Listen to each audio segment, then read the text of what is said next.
Life can be unpredictable as anyone could dare to imagine.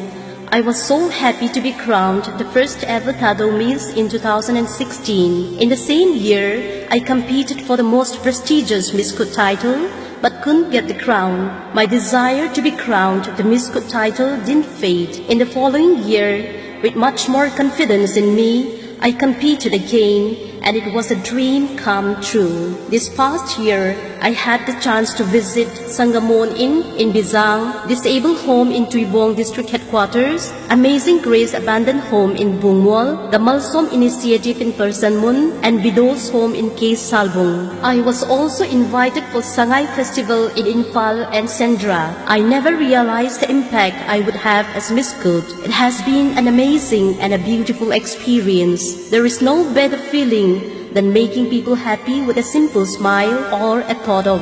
I thank God for all the blessings He bestowed upon me. Tonight, I'm closing one of the best chapters in my life. I have so many people to thank. Firstly, I thank the Miss Kut Organizing Committee for giving me the opportunity to be what I am today. Secondly, I thank Mom, Dad, and my siblings. You believed in me and gave me your love and support when I needed it most. Thirdly, I thank the media and all the people of Kangpokpi, without whose presence the Kut celebrations wouldn't be so grand as it is now.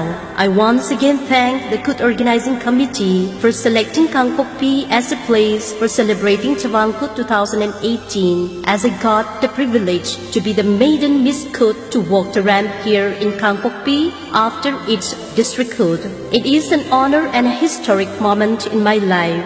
Each one of you will always be present in the new chapter of my life. And to the lucky young lady who would get to wear the crown, enjoy each moment, every second, and everybody you meet. This would be a once-in-a-lifetime experience that you would get the chance to take it with you forever. Kut Chibay Kangpokpi Kakipae.